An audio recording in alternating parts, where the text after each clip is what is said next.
बिस्मिल्लाहिर्रहमानिर्रहीम। अस्सलामुअलैकुम।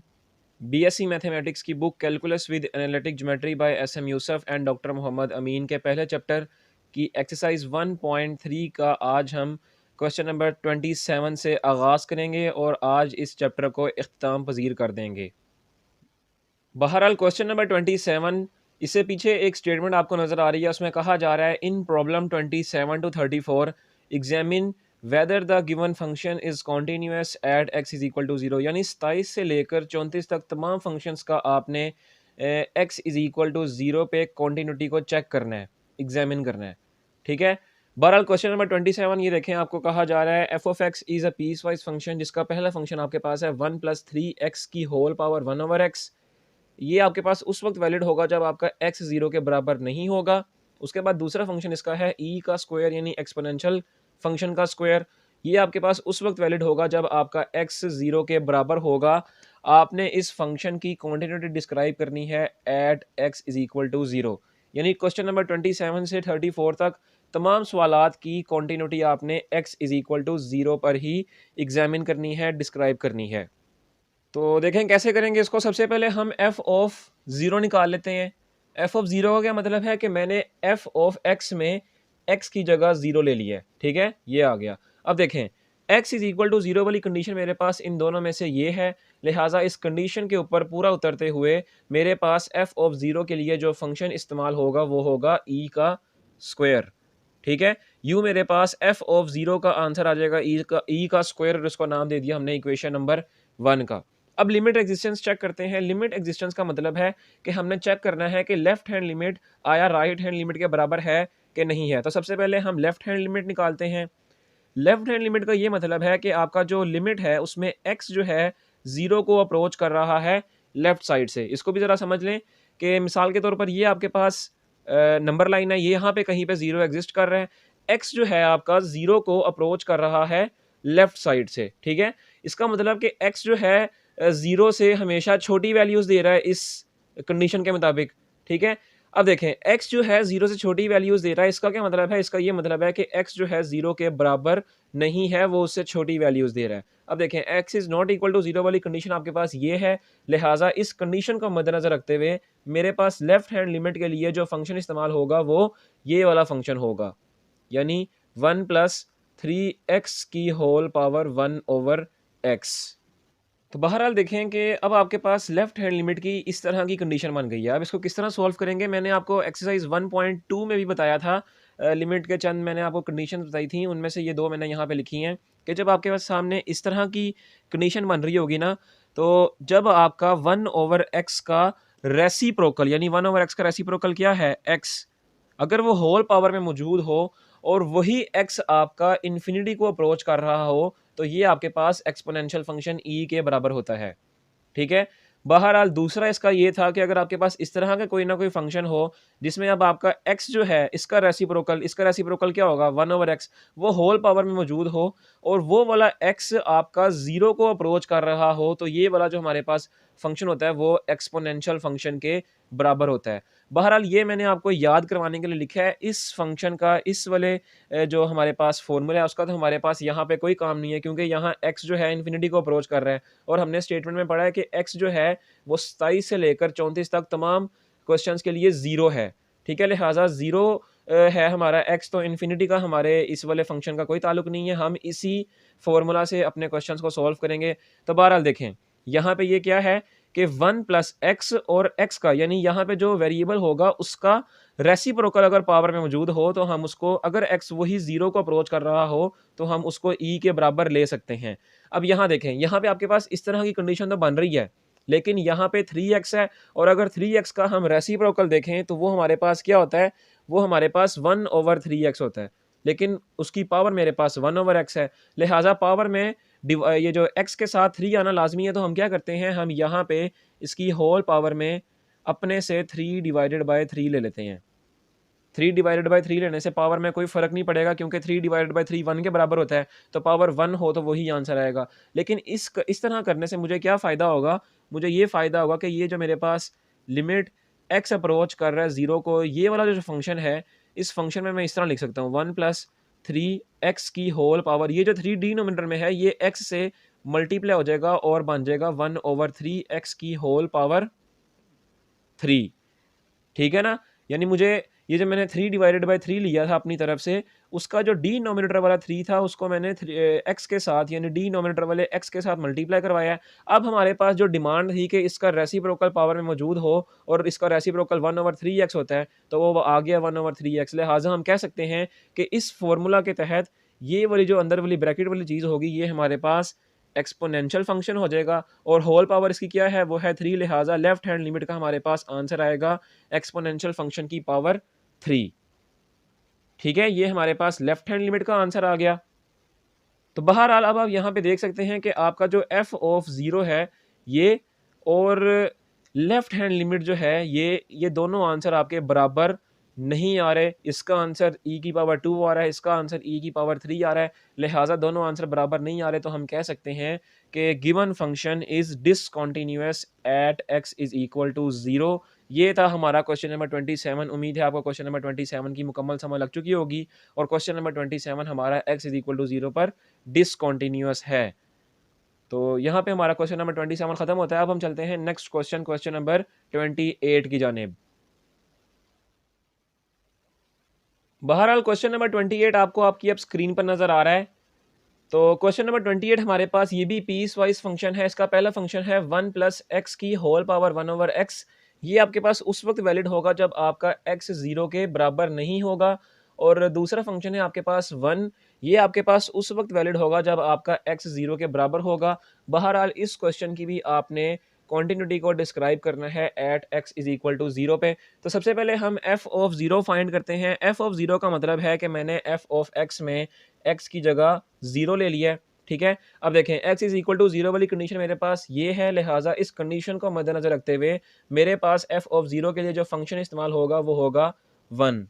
ठीक है, यूं मेरे पास f ऑफ 0 का आंसर आ जाएगा 1 और इसको नाम दे दिया हमने इक्वेशन नंबर 1 का। अब इसकी लिमिट एग्जिस्टेंस चेक करते हैं। लिमिट एग्जिस्टेंस के लिए हम सबसे पहले लेफ्ट हैंड लिमिट लेंगे।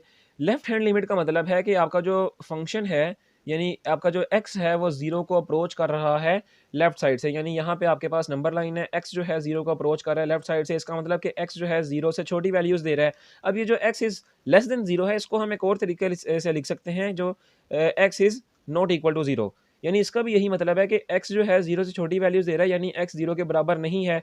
तो x is not equal to 0 वाली कंडीशन आपके पास फंक्शन में ये रही। इस कंडीशन को मद्देनजर रखते हुए आपके पास लेफ्ट हैंड लिमिट के लिए जो फंक्शन होगा वो ये वाला फंक्शन होगा, यानी 1 प्लस एक्स की होल पावर 1/x। अब आप देखें ये भी बिल्कुल वही कंडीशन बन गई कि आपके पास 1/x की फॉर्म में फंक्शन है और x का रेसिप्रोकल पावर में मौजूद है और वही x आपका 0 को अप्रोच कर रहा है। लिहाजा इस फॉर्मूले पे, इस कंडीशन पे पूरा उतरते हुए हमारे पास ये वाली जो लिमिट है ये e के बराबर हो जाएगी। लिहाजा मेरे पास लेफ्ट हैंड लिमिट का आंसर आ जाएगा e। ठीक है, तो अब आप देख सकते हैं कि आपका जो f ऑफ 0 है इसका आंसर 1 है, जबकि लेफ्ट हैंड लिमिट का आंसर आपके पास e आ रहा है। दोनों आंसर आपके बराबर नहीं है। लिहाजा हम कह सकते हैं कि given function is discontinuous at x is equal to 0। यानी हमारा जो गिवन फंक्शन है ये x इज इक्वल टू 0 पर डिसकंटिन्यूअस है। यहाँ पे हमारा क्वेश्चन नंबर 28 भी मुकम्मल ख़त्म होता है। अब हम चलते हैं नेक्स्ट क्वेश्चन, क्वेश्चन नंबर 29 की जानिब। अब क्वेश्चन नंबर 29 आपको आपकी स्क्रीन पर नजर आ रहा है। ये भी आपके पास पीस वाइज फंक्शन है। इसका पहला फंक्शन आपके पास है 1 प्लस 2 एक्स की होल पावर 1/x। ये आपके पास उस वक्त इस्तेमाल होगा जब आपका x 0 के बराबर नहीं होगा। इसके बाद इसका दूसरा फंक्शन है e का स्क्वायर। ये आपके पास उस वक्त इस्तेमाल होगा जब आपका x 0 के बराबर होगा। बहरहाल इस फंक्शन की भी आपने कॉन्टिन्यूटी चेक करनी है at x is equal to 0 पर। ठीक है, तो सबसे पहले हम f ऑफ 0 फाइंड करते हैं। f ऑफ 0 का मतलब है कि मैंने गिवन फंक्शन में x की जगह 0 ले लिया है। ठीक है, बहरहाल x इज इक्वल टू 0 वाली कंडीशन आपके पास ये है। लिहाजा इस कंडीशन को मद्देनजर रखते हुए आपके पास f ऑफ 0 का क्या आंसर आ जाएगा, वो आपके पास e का स्क्वायर होगा। इसको नाम देते हैं इक्वेशन नंबर 1 का। f ऑफ 0 आपके पास e स्क्वायर के बराबर आ गया। अब लिमिट एग्जिस्टेंस चेक करते हैं। सबसे पहले लेफ्ट हैंड लिमिट फाइंड करते हैं। लेफ्ट हैंड लिमिट का मतलब है कि आपका जो x है वो ज़ीरो को अप्रोच कर रहा है लेफ्ट साइड से। यानी मिसाल के तौर पर ये आपके पास नंबर लाइन है, यहाँ पे ज़ीरो कहीं पे एग्ज़िस्ट कर रहा है, एक्स ज़ीरो को अप्रोच कर रहा है लेफ्ट साइड से, इसका मतलब कि एक्स जो है ज़ीरो से छोटी वैल्यूज़ दे रहा है। X is less than zero वाली आपके पास कंडीशन एक और बनती है कि x is not equal to zero, यानी एक्स ज़ीरो से छोटा है, लिहाज़ा एक्स ज़ीरो के बराबर नहीं हो सकता। अब देखें, x is not equal to zero वाली कंडीशन आपके पास ये है। इस कंडीशन को मद्देनज़र रखते हुए आपके पास जो लेफ्ट हैंड लिमिट के लिए फ़ंक्शन इस्तेमाल होगा वो ये वाला फ़ंक्शन होगा, ठीक है? यूँ आपके पास लेफ्ट हैंड लिमिट के लिए जो फ़ंक्शन आ जाएगा वो होगा 1 प्लस 2x की होल पावर 1 ओवर x, ठीक है? अब देखें, फैक्टर आपके पास इसी थ्योरम वाला बन रहा है, ठीक है? लेकिन यहाँ पे 2x है और अगर 2x का रेसिप्रोकल देखा जाए तो मेरे पास 1 ओवर 2x होता है, ठीक है? लेकिन पावर मेरे पास 1 ओवर x की फॉर्म में है, लिहाज़ा यहाँ पे मैं होल पावर ले लेता हूँ 2 डिवाइडेड बाय 2, ठीक है? ये होल पावर मैंने 2 डिवाइडेड बाय 2 ले ली ताकि मेरे पास यहाँ पे 1 ओवर 2x बन सके। अब देखें ना, ये वाला 2x से मल्टीप्लाई होगा तो 2x हो जाएगा ना? तो यहाँ पे ये मेरे पास बन जाएगा limit x approaches to 0 from left side 1 plus 2x की पावर 1 ओवर x को ये बाहर वाले 2 यानी डिनोमिनेटर वाले 2 से मल्टीप्लाई करवा दें तो ये बन जाएगा 2x, और होल पावर में जब ये 2 अंदर मल्टीप्लाई हो जाएगा तो बाकी खाली 2 ही बचेगा, तो होल पावर मेरे पास 2 की सूरत में आ जाएगी। अब आप देखें, अब ये बिल्कुल इसी तरह की यानी यही वाली थ्योरम के तहत इसको हम सॉल्व करेंगे। इस तरह के आपके पास फैक्टर है और इस फैक्टर में जो 2x है उसका रेसिप्रोकल पावर में मौजूद है और वो जो x है वो 0 को भी अप्रोच कर रहा है, लिहाज़ा ये वाला जो मुकम्मल फंक्शन होगा ये मेरे पास e के बराबर हो जाएगा, ठीक है? e के बराबर हो जाएगा। आप देखें, ये मुकम्मल फंक्शन जो है ये इसका स्क्वायर लिया जा रहा है, लिहाज़ा ये मुकम्मल फंक्शन e के बराबर है तो e का भी स्क्वायर लिया जाएगा। ये मेरे पास लेफ्ट हैंड लिमिट का आंसर आ गया।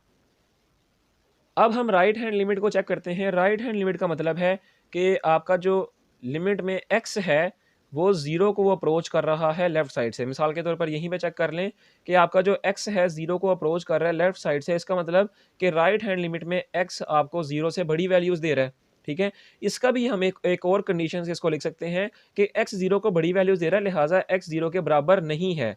तो x is not equal to 0 वाली कंडीशन आपके पास ये है। इस कंडीशन को मद्देनज़र रखते हुए राइट हैंड लिमिट के लिए जो आपके पास फंक्शन होगा वो भी यही वाला फंक्शन होगा, ठीक है? तो ये आपके पास बन जाएगा 1 प्लस 2x की होल पावर 1 ओवर x।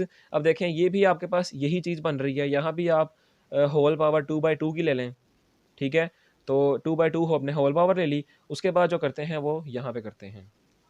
तो ये देखें, यहाँ पे मैंने क्या किया था कि जो फ़ंक्शन था, इस फ़ंक्शन का यहाँ पे 2x फ़ंक्शन के पावर में रेसिप्रोकल बनाने के लिए मैंने 2/2 होल पावर ले ली, ठीक है? अब जो काम मैंने यहाँ पे किया था वही काम यहाँ पे करेंगे। जो डिनोमिनेटर वाला 2 होगा इसको 1 ओवर x यानी डिनोमिनेटर वाले x से मल्टीप्लाई करवा देंगे। यहाँ मैंने मल्टीप्लाई करवा दिया है और बाकी जो बाहर बच जाएगा वो खाली 2 बचेगा, वो मैंने बाहर खाली 2 एज़ इट इज़ ऐसे लिख दिया है। अब देखें, ये देखें, ये वाली जो कंडीशन है, ये कंडीशन आपके पास इस थ्योरम के तहत क्या बन जाएगी? ई बन जाएगी, एक्सपोनेंशियल फंक्शन। और यहाँ पे ये मुकम्मल कंडीशन का स्क्वायर लिया जा रहा है, लिहाजा ई का भी स्क्वायर लिया जाएगा। ये आपके पास आ गया राइट हैंड लिमिट, ठीक है? तो अब आप देख सकते हैं कि आपका एफ ऑफ 0 का आंसर, लेफ्ट हैंड लिमिट का आंसर ये रहा और राइट हैंड लिमिट का आंसर हमने ये निकाला। तीनों आंसर आपके बराबर आ रहे हैं और किसके बराबर आ रहे हैं? ई के स्क्वायर के बराबर आ रहे हैं।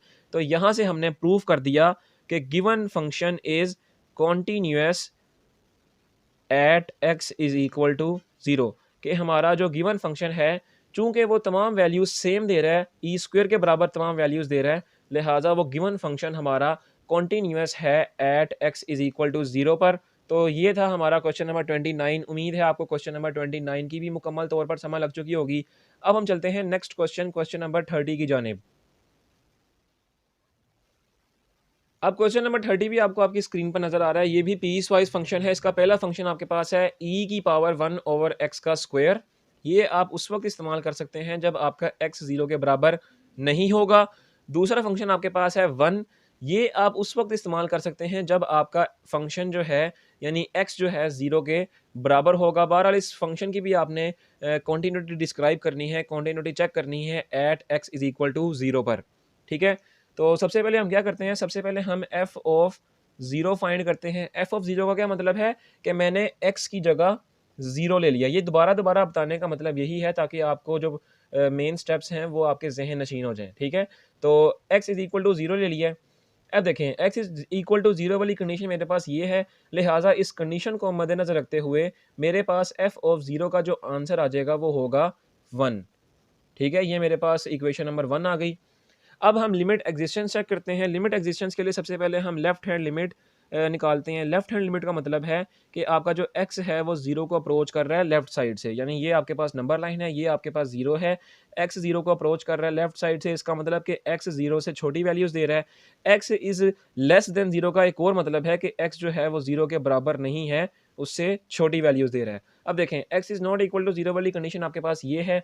इस कंडीशन पर पूरा उतरते हुए हमारे पास लेफ्ट हैंड लिमिट के लिए जो फंक्शन इस्तेमाल होगा वो e की पावर -1 ओवर x का स्क्वायर होगा। ठीक है? ये हमारे पास ये फंक्शन आ गया। अब आप देखें कि अब आप इसको इसके ऊपर लिमिट अप्लाई करें, तो इसके ऊपर हम कैसे लिमिट अप्लाई कर सकते हैं? जहाँ x आ रहा है वहाँ 0 पुट कर दें। ये आपके पास हो जाएगा e की पावर 1 ओवर 0 का स्क्वायर। ठीक है? तो वो 0 का स्क्वायर आपके पास e की पावर 1 ओवर 0 का स्क्वायर 0 ही होगा। ये मैंने यहाँ पे लिख दिया है। अच्छा, अब क्या करते हैं, अब ये जो e की पावर आपके पास -1 ओवर 0 यानी पावर आपके पास नेगेटिव है, इसको डिनोमिनेटर में ले जाते हैं ताकि आपकी जो पावर है वो पॉजिटिव हो जाए। अब देखें ये e जो है आपका डिनोमिनेटर में आ गया है, तो आपकी पावर पॉजिटिव हो गई है। अब देखें पावर आपके पास है 1 ओवर 0, तो किसी भी नंबर को जब 0 से डिवाइड करवाते हैं तो आपके पास अनडिफाइंड आंसर आ रहा होता है। लिहाजा e की जो पावर है 1 ओवर 0 वो हमारे पास 1 ओवर e की पावर इन्फिनिटी हो जाएगी। ठीक है ना? अब देखें e की पावर इन्फिनिटी किसी भी चीज़ की किसी भी नंबर की पावर इन्फिनिटी होगी तो आपके पास इन्फिनिटी ही आंसर आएगा। लिहाजा e की पावर इन्फिनिटी का भी आंसर इन्फिनिटी ही आ रहा है। अब मैंने आपको पिछली वीडियोज़ में भी बताया था कि जब भी हम किसी भी नंबर को इन्फिनिटी से डिवाइड करवाते हैं तो आपके पास 0 आंसर आता है। ठीक है? यहाँ पे देखें जब भी किसी नंबर को 0 से डिवाइड करवाया तो इन्फिनिटी आंसर आता है, लेकिन जब किसी नंबर को इन्फिनिटी से डिवाइड करवाएँगे तो आपके पास 0 आंसर आएगा। लिहाजा मेरे पास ये जो 1 ओवर इन्फिनिटी है ये 0 बन जाएगा। अब आप देख सकते हैं कि आपका जो लेफ्ट हैंड लिमिट है इसका आंसर 0 आ रहा है। ठीक है? तो ये देखें आपका जो f ऑफ 0 था इसका आंसर 1 था, जबकि लेफ्ट हैंड लिमिट का आंसर आपका 0 आ रहा है। दोनों आपके पास बराबर नहीं आ रहे, तो हम कह सकते हैं कि given function is discontinuous at x is equal to 0। तो ये था मेरे पास क्वेश्चन नंबर 30 जो हमारे पास x इज़ इक्वल टू 0 पर डिसकंटीन्यूअस है। यहाँ पे हमारा क्वेश्चन नंबर 30 भी मुकम्मल तौर पर ख़त्म होता है। अब हम चलते हैं नेक्स्ट क्वेश्चन, क्वेश्चन नंबर 31 की जानिब। अब क्वेश्चन नंबर 31 आपको आपकी स्क्रीन पर नज़र आ रहा है। ये भी पीस वाइज फंक्शन है। इसका पहला फंक्शन आपके पास है e की power 1 over x divided by 1 plus e की पावर 1 ओवर x। ये आप उस वक्त फंक्शन इस्तेमाल कर सकते हैं जब आपका x 0 के बराबर नहीं होगा। दूसरा फंक्शन आपके पास है 1, इसके ये आप उस वक्त इस्तेमाल कर सकते हैं जब आपका x 0 के बराबर होगा। बहरहाल आपने इस फंक्शन की भी कॉन्टिन्यूटी डिस्क्राइब करनी है at x is equal to 0 पर। तो सबसे पहले हम f ऑफ 0 फाइंड कर लेते हैं। f ऑफ 0 का मतलब है कि मैंने f ऑफ x में x की जगह 0 लिया, यानी x इज इक्वल टू 0 लिया है। अब देखें x इज इक्वल टू 0 वाली कंडीशन मेरे पास फंक्शन में ये रही। इस कंडीशन को मद्देनजर रखते हुए मेरे पास f ऑफ 0 के लिए जो फंक्शन आएगा वो होगा 1u। मेरे पास f ऑफ 0 का आंसर आ जाएगा 1 और इसको नाम दे दें इक्वेशन नंबर 1 का। ठीक है, अब यहाँ पे हम इसकी लेफ्ट हैंड लिमिट फाइंड करते हैं। लेफ्ट हैंड लिमिट का मतलब है कि आपका जो x है वो 0 को अप्रोच कर रहा है लेफ्ट साइड से, यानी मिसाल के तौर पर ये आपके पास 0 है, x आपका 0 को अप्रोच कर रहा है लेफ्ट साइड से। इसका मतलब x जो है वो 0 से छोटी वैल्यूज़ दे रहा है। x इज़ लेस देन 0 का एक और मतलब हम अखज़ कर सकते हैं कि जो आपका x है वो 0 के बराबर नहीं है। ठीक है, अब देखें x is not equal to 0 वाली कंडीशन आपके पास ये रही फंक्शन में। अब देखें इस कंडीशन का मद्देनजर रखते हुए लेफ्ट हैंड लिमिट के लिए मैं जो फंक्शन यूज़ करूँगा वो ये वाला फंक्शन होगा, यानी e की power 1 over x divided by 1 plus e की पावर 1 ओवर x। अब इसके ऊपर आप लिमिट अप्लाई कर दें, जहाँ जहाँ x आ रहा है वहाँ 0 पुट कर दें, तो ये आपके पास बन जाएगा e की पावर 1 ओवर x की जगह 0 आ गया डिवाइडेड बाय 1 प्लस e की पावर 1 ओवर 0। ठीक है, अब देखें ये आपके पास जो बन रहा है ना, ये आपके पास e की पावर इन्फिनिटी बन रहा है डिवाइडेड बाय 1 प्लस e की पावर इन्फिनिटी ही बन रहा है, और e की पावर इन्फिनिटी वो भी इन्फिनिटी हो जाएगा डिवाइडेड बाय 1 प्लस ई की पावर इन्फिनिटी, वो भी इन्फिनिटी हो जाएगा। अब इसका जो आपके पास मुकम्मल आंसर आएगा, क्योंकि इन्फिनिटी न्यूमरेटर में है और डिनोमिनेटर में भी इन्फिनिटी है, लिहाजा मुकम्मल इन्फिनिटी ही आंसर आएगा। ठीक है, यूँ मेरे पास लेफ्ट हैंड लिमिट का जो आंसर आ जाएगा वो होगा इन्फिनिटी। तो अब आप देख सकते हैं कि आपका एफ ऑफ ज़ीरो, उसका आंसर आपका 1 आ रहा है, जबकि लेफ्ट हैंड लिमिट जो है इसका आंसर आपका अनडिफाइंड यानी इन्फिनिटी आ रहा है। दोनों आंसर आपके बराबर नहीं हैं, तो लिहाजा हम इस बुनियाद पर कह सकते हैं कि गिवन फंक्शन जो है हमारा वो डिसकंटिन्यूअस है at x is equal to 0 पे। यहाँ पे हमारा क्वेश्चन नंबर 31 भी मुकम्मल ख़त्म होता है। उम्मीद है आपको तमाम क्वेश्चंस की समझ लग रही होगी। अब हम चलते हैं नेक्स्ट क्वेश्चन, क्वेश्चन नंबर 32 की जानिब। क्वेश्चन नंबर 32 आपको आपकी स्क्रीन पर नजर आ रहा है। ये भी एक पीस वाइज फंक्शन है। इसका पहला फंक्शन है ई की पावर 1 ओवर एक्स का स्क्वायर डिवाइडेड बाय ई की पावर 1 ओवर एक्स का स्क्वायर माइनस 1। ये आप उस वक्त इस्तेमाल कर सकते हैं जब आपका एक्स 0 के बराबर नहीं होगा। उसके बाद दूसरा फंक्शन है 1, ये आप उस वक्त इस्तेमाल कर सकते हैं जब आपका एक्स 0 के बराबर होगा।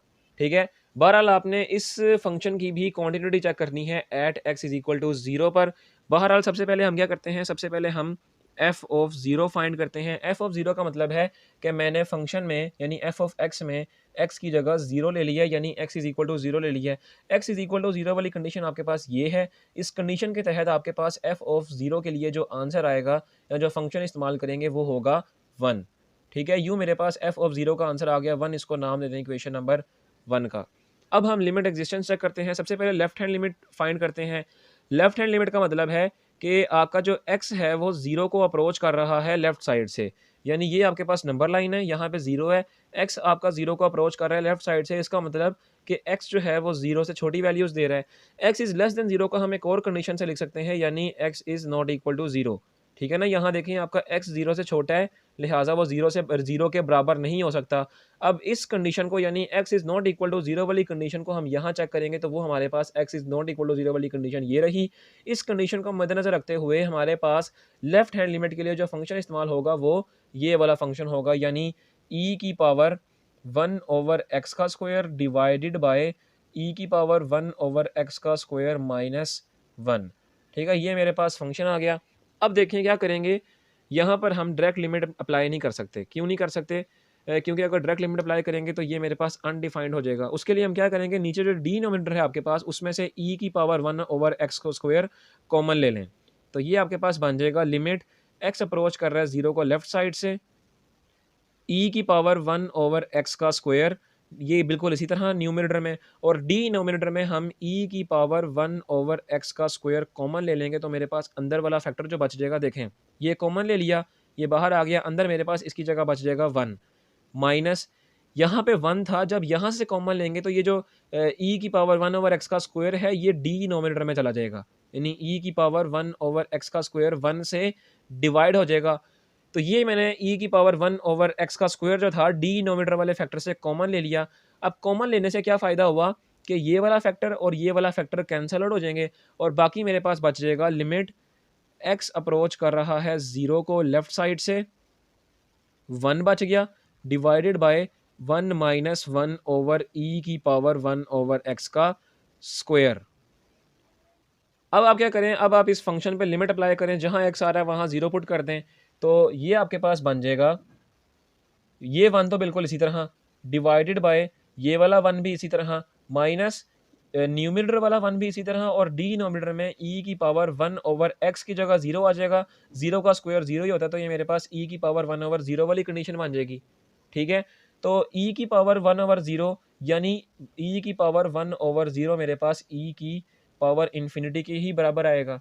ठीक है, लिहाजा यहाँ पे हम लिख देते हैं e की पावर इन्फिनिटी। ठीक है, तो अब आप देखेंगे ये 1 ओवर 1 माइनस 1 ओवर ई की पावर इन्फिनिटी को हम इन्फिनिटी ही लिख सकते हैं।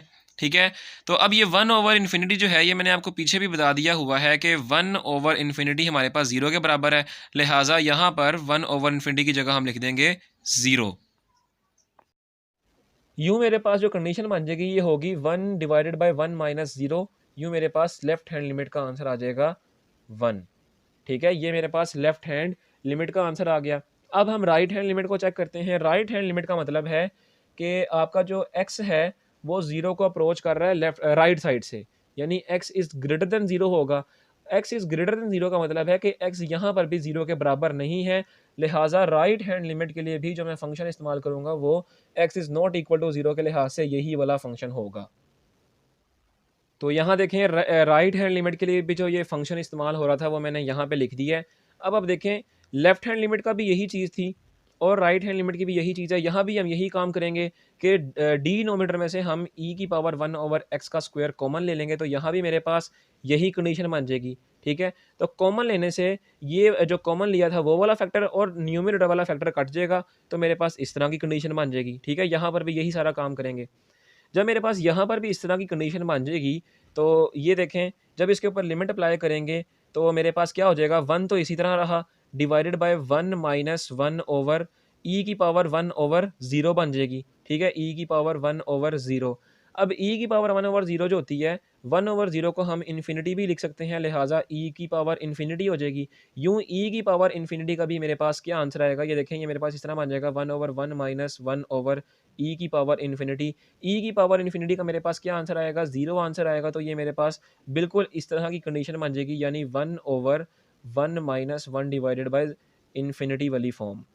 ठीक है? अब 1 डिवाइडेड बाय इन्फिनिटी, इसका आंसर मेरे पास क्या आता है, इसका आंसर मेरे पास 0 आता है, लिहाजा 1 डिवाइडेड बाय 1 माइनस 0 का मेरे पास क्या आंसर आ जाएगा, 1 ही आंसर आ जाएगा। लिहाजा राइट हैंड लिमिट का भी जो मेरे पास आंसर होगा वो 1 ही आंसर होगा। उम्मीद है ये वाला पॉइंट मुकम्मल समझ आया होगा। ये मैंने इसलिए नहीं यहाँ पे लिखा क्योंकि यही चीज़ हमने लेफ्ट हैंड लिमिट में निकाली थी, लिहाजा वो मैंने उसी तरह मैंने आपको समझा दिया है।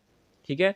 तो अब आपका देखें एफ ऑफ 0 का आंसर, लेफ्ट हैंड लिमिट का आंसर कहाँ गया, ये वाला लेफ्ट हैंड लिमिट का आंसर और राइट हैंड लिमिट का आंसर, तीनों आंसर आपके पास बराबर आ रहे हैं और किसके बराबर आ रहे हैं, 1 के ही बराबर आ रहे हैं। तो हम कह सकते हैं कि given function is continuous at x is equal to 0, यानी हमारा जो गिवन फंक्शन था x इज इक्वल टू 0 पर कॉन्टीन्यूअस है। यहाँ पे हमारा क्वेश्चन नंबर 32 भी मुकम्मल खत्म होता है। उम्मीद है आपको क्वेश्चन नंबर 32 की मुकम्मल तौर पर समझ लग चुकी होगी। अब हम चलते हैं नेक्स्ट क्वेश्चन, क्वेश्चन नंबर 33 की जानिब। अब नेक्स्ट क्वेश्चन, क्वेश्चन नंबर 33 आपको आपकी स्क्रीन पर नजर आ रहा है। इसमें भी कहा जा रहा है आपको पीस वाइज फंक्शन दिया गया है। पहला फंक्शन इसका है sign 2x divided by x। ये आप उस वक्त ले सकते हैं जब आपका x जो है 0 के बराबर नहीं होगा। दूसरा फंक्शन आपके पास है 1, ये आप उस वक्त ले सकते हैं जब आपका x जो है 0 के बराबर होगा।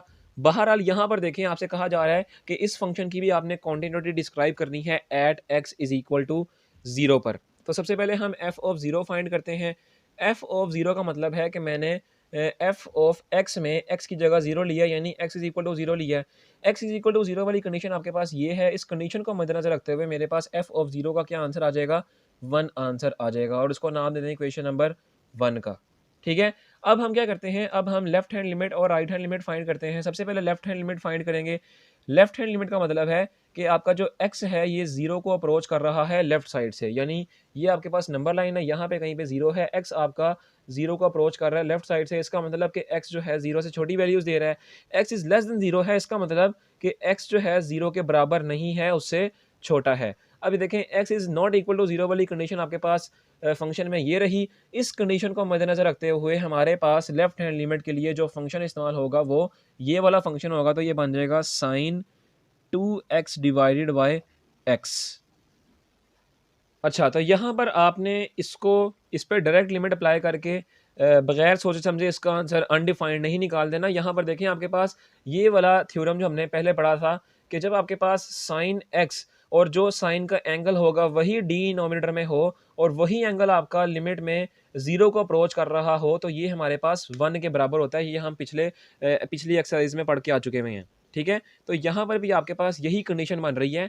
बस क्या फ़र्क है यहाँ पे कि साइन का जो एंगल है वो 2x है और डिनोमिनेटर में भी आपके पास 2x होना चाहिए। यही हमारे पास यहाँ पे मसला आ रहा है।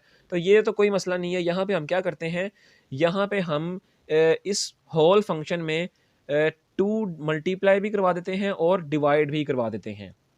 इससे क्या फ़ायदा होगा, इससे ये फ़ायदा होगा कि ये जो 2 डिवाइड हो रहा है ना, ये x के साथ भी मल्टीप्लाई हो जाएगा, तो मेरे पास 2x बन जाएगा। लिहाजा ये मेरे पास बन जाएगा लिमिट x अप्रोच कर रहा है 0 को लेफ्ट साइड से, साइन 2x डिवाइडेड बाय ये जो डिनोमिनेटर वाला 2 था इसको x से मल्टीप्लाई करवाएंगे तो 2x ही बन जाएगा और बाकी ये जो न्यूमरेटर वाला 2 था वो बाहर इसी तरह इस फैक्टर से मल्टीप्लाई हो जाएगा।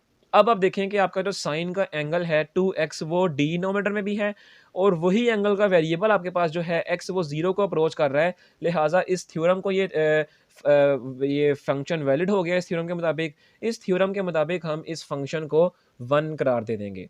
ठीक है? तो ये मेरे पास बन जाएगा 2 मल्टीप्लाई बाय 1। यूँ मेरे पास लेफ्ट हैंड लिमिट का भी क्या आंसर आ जाएगा? 2 आंसर आ जाएगा।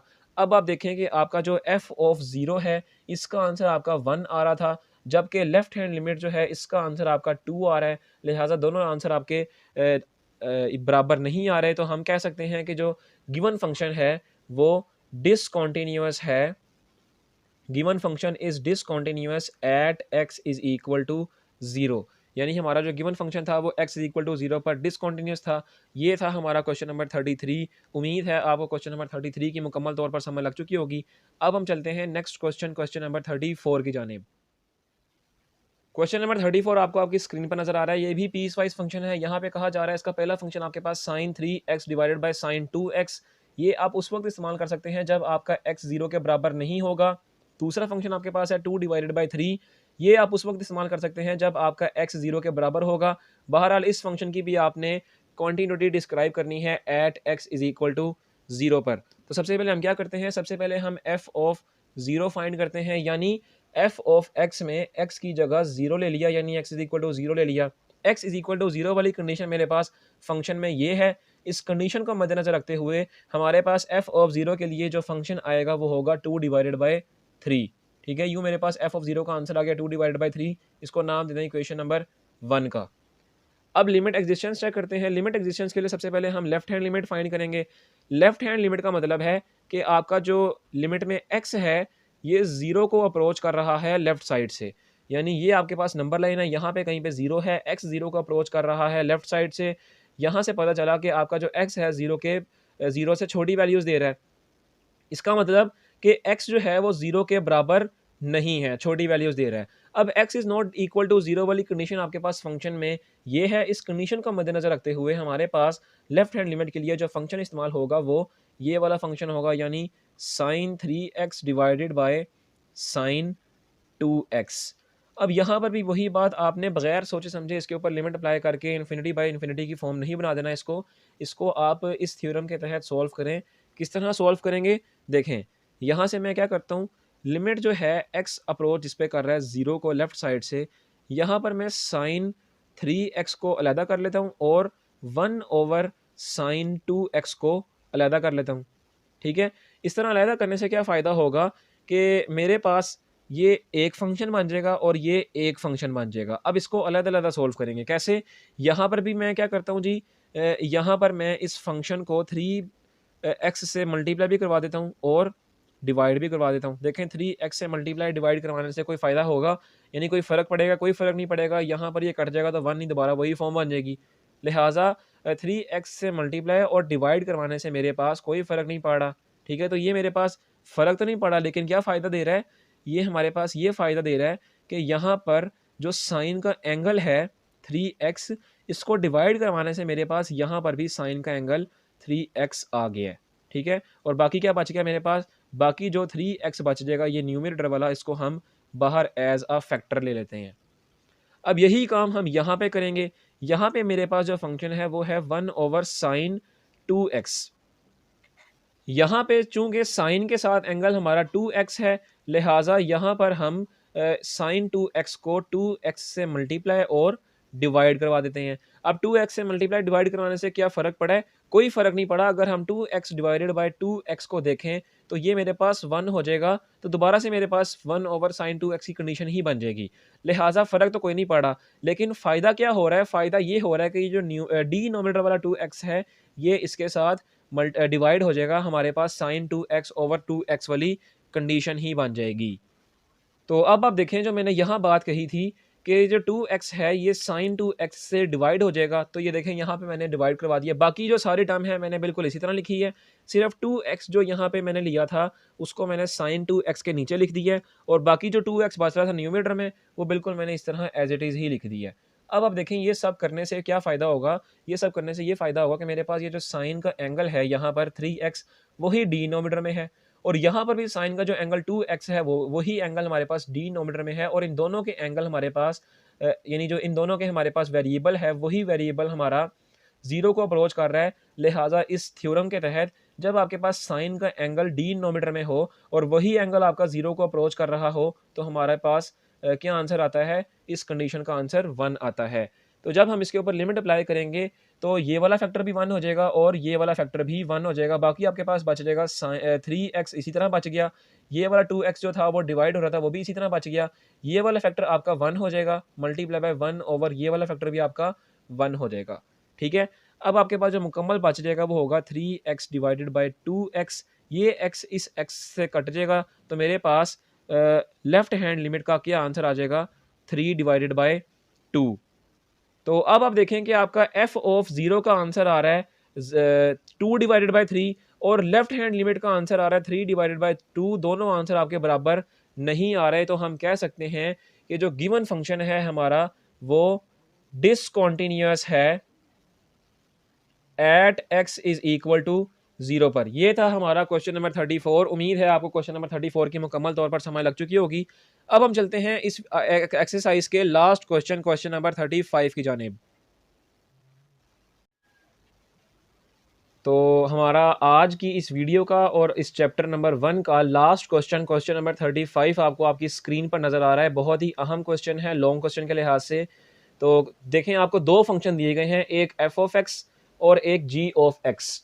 तो सबसे पहले एफ ऑफ एक्स आपको दिया गया है एक्स का स्क्वायर और जी ऑफ एक्स आपको एक पीस वाइज फंक्शन दिया गया है जिसका पहला फंक्शन आपके पास है -4 और वो आप उस वक्त ले सकते हैं जब आपका एक्स 0 से छोटा या उसके बराबर होगा। और दूसरा इसका फंक्शन है एब्सोल्यूट वैल्यू ऑफ x -4। ये आप उस वक्त ले सकते हैं जब आपका x 0 से बड़ा होगा। और आगे आपसे कहा जा रहा है determine whether f o g and g of f are continuous at x is equal to 0। कह रहा है कि आपने इसकी कॉन्टिन्यूटी को डिस्कस करना है, डिटरमाइन करना है at x is equal to 0 पर। तो यहाँ पर देखें सबसे पहले हम एफ ऑफ जी के लिहाज से अपने फंक्शन को कॉन्टिन्यूटी को डिटरमाइन करेंगे। एफ ऑफ जी का मतलब है आपके पास कि आपका जो एफ है वो जी ऑफ एक्स के विद रिस्पेक्ट है। ठीक है, यानी आपका जो एफ है वो जी ऑफ एक्स के रिस्पेक्ट है।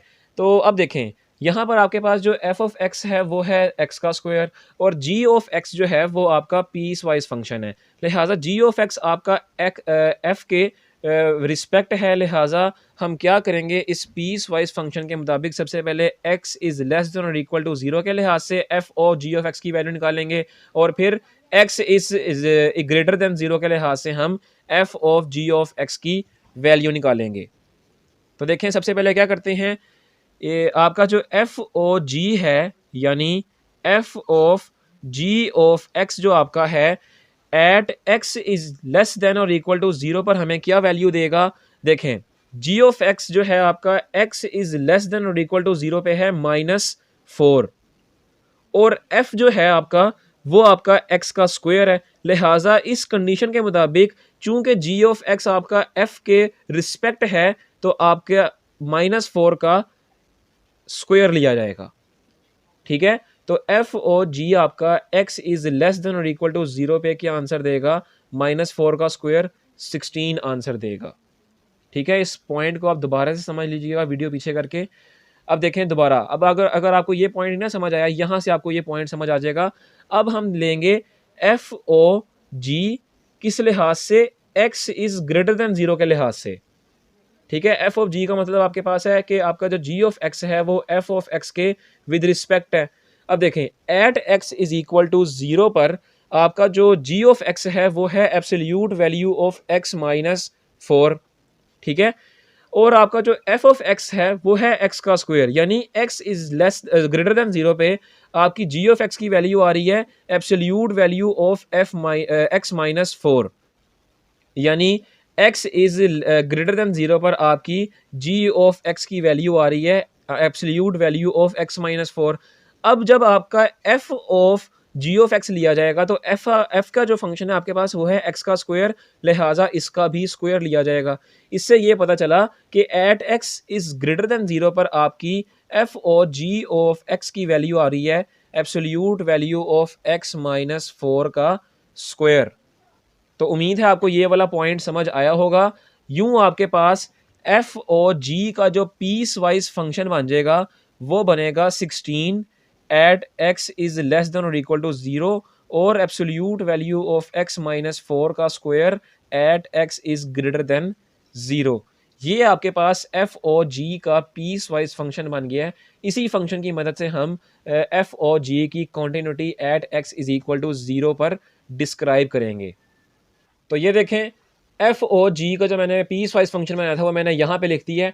अब आपसे जो आखिरी लाइन है ना आपके सफ़े की, उसमें कहा जा रहा है, जी आपको स्क्रीन पर भी दिखाई दे रहा है, उसमें कहा जा रहा है कि आपने एफ ओ जी की और जी ओ एफ की कॉन्टिन्यूटी डिस्क्राइब करनी है at x is equal to 0 पे।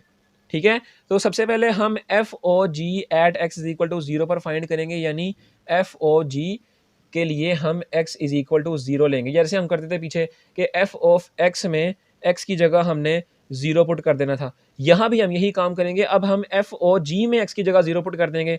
x की जगह 0 पुट करने से क्या मुराद है कि हमने x इज इक्वल टू 0 लिया है। x इज इक्वल टू 0 वाली कंडीशन आपके पास यहाँ पर कहाँ पर है, ये देखें, यहाँ पर कह रहा है कि x जो है वो 0 के बराबर भी है और x 0 से छोटा भी है, लिहाजा बराबर वाली कंडीशन आ रही है। तो बराबर वाली कंडीशन के तहत आपके पास f और g का जो फंक्शन होगा वो होगा 16।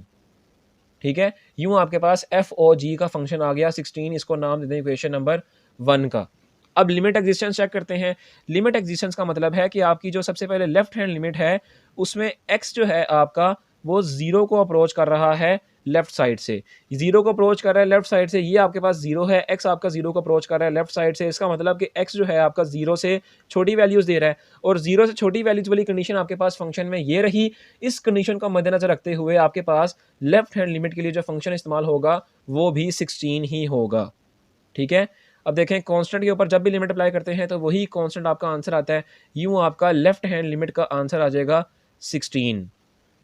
अब इसकी हम राइट हैंड लिमिट डिस्क्राइब करते हैं। राइट हैंड लिमिट का मतलब है कि आपका जो x है वो 0 को अप्रोच कर रहा है राइट साइड से, यानी यहाँ पर देखें x जो है 0 को राइट साइड से अप्रोच कर रहा है। इसका मतलब कि अब की बारी राइट हैंड लिमिट में x 0 से बड़ी वैल्यूज़ दे रहा है। अब देखें x इज़ ग्रेटर देन 0 वाली कंडीशन आपके पास फंक्शन में ये रही। इस कंडीशन को मद्देनजर रखते हुए आपके पास राइट हैंड लिमिट के लिए जो फंक्शन होगा वो ये वाला फंक्शन होगा, यानी absolute value of x minus 4 का स्क्वायर। अब इसके ऊपर जहाँ x आ रहा है वहाँ पे लिमिट अप्लाई करें, यानी वहाँ पर 0 पुट कर दें, तो ये आपके पास बन जाएगा 0 माइनस 4 एब्सोल्यूट वैल्यू का स्क्वायर। तो ये आपके पास बन जाएगा एब्सोल्यूट वैल्यू ऑफ माइनस 4 का स्क्वायर। बहरहाल एब्सोल्यूट वैल्यू ऑफ माइनस 4 मैंने आपको शुरू में भी बताया था कि किसी भी नेगेटिव टर्म की जब एब्सोल्यूट वैल्यू ली जाती है तो absolute value of any negative number हमें हमेशा पॉजिटिव आंसर देगा।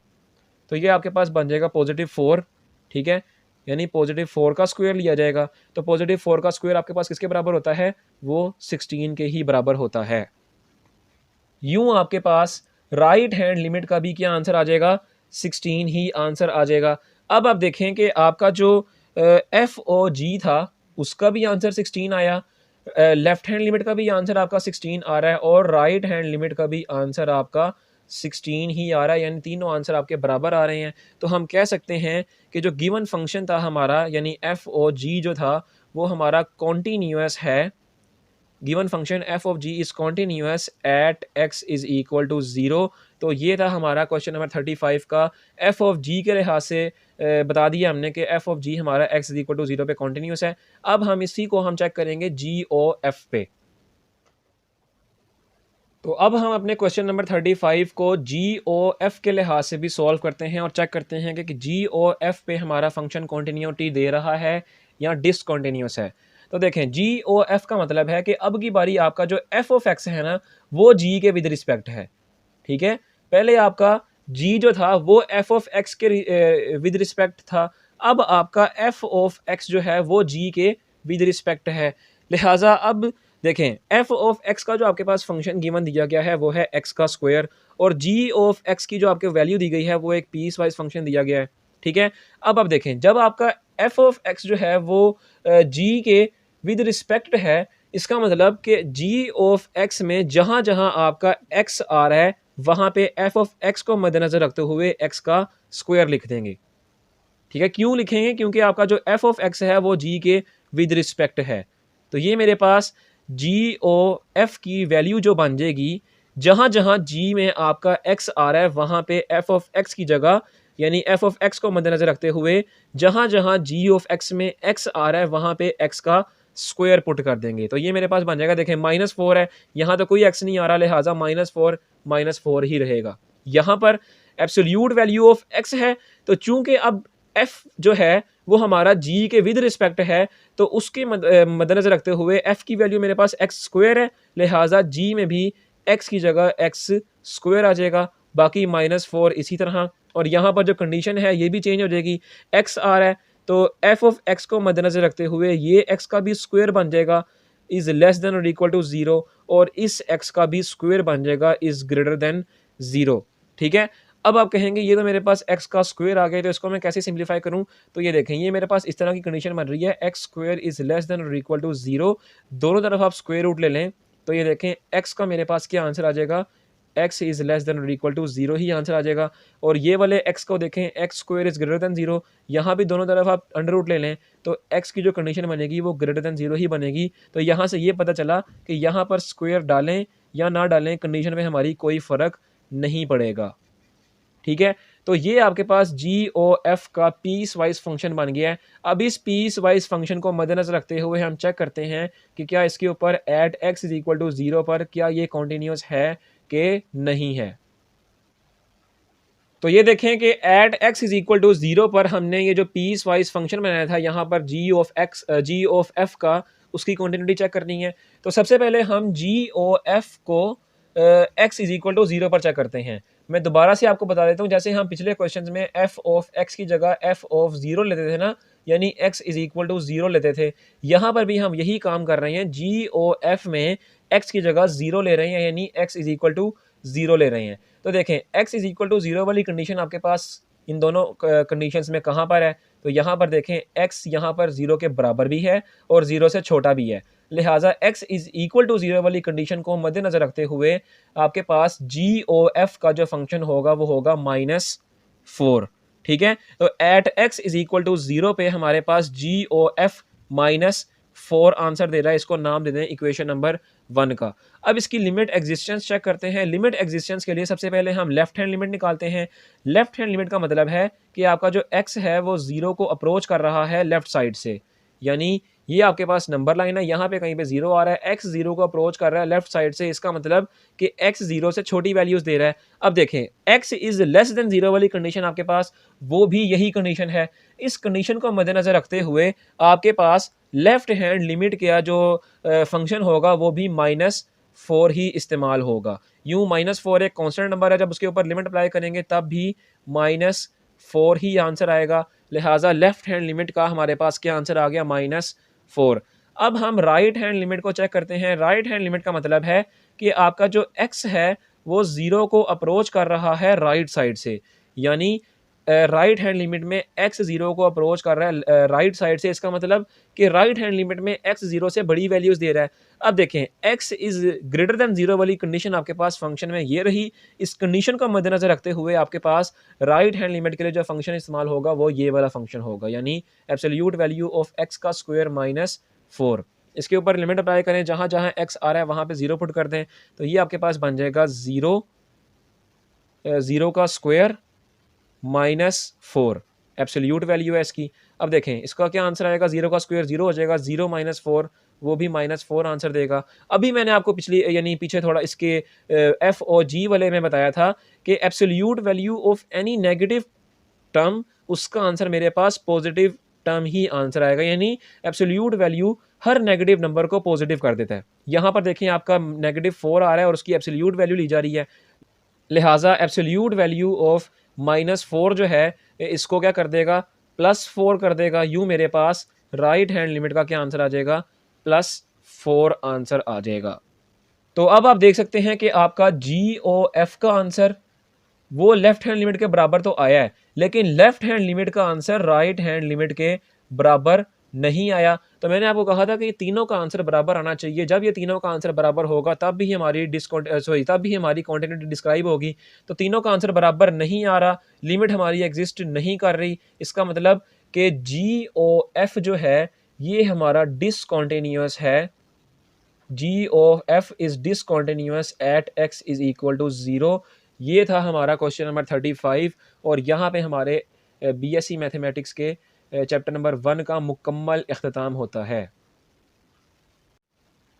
तो यहाँ पर हमारी आज की इस वीडियो का मुकम्मल इख्तिताम होता है। देखिए हमने आपको चैप्टर नंबर 1 शुरू करवाया और उसका एक-एक सवाल हल करवाया है और कोई भी यूट्यूब चैनल आपको एक-एक सवाल हल नहीं करवाएगा। लिहाजा हमने आपको एक-एक सवाल हल करवाया है और आपसे दरख्वास्त करते हैं कि आप हमारे यूट्यूब चैनल अज़ीम एजुकेशन HD को सब्सक्राइब कर लें और साथ ही बेल आइकॉन को प्रेस कर लें ताकि हमारी हर आने वाली नई वीडियो नोटिफिकेशन के ज़रिए आप सब तक आसानी से पहुँचती जाएँ और आप एक-एक सवाल को एक्सप्लेनेशन के साथ समझ सकें। बहरहाल वीडियो को लाइक कर दें और इस वीडियो को अपने दोस्तों से भी शेयर करें। अगली वीडियो में इंशाल्लाह ताला चैप्टर नंबर 2 को स्टार्ट करेंगे। तब तक के लिए इजाज़त दीजिए। अल्लाह हाफ़िज़।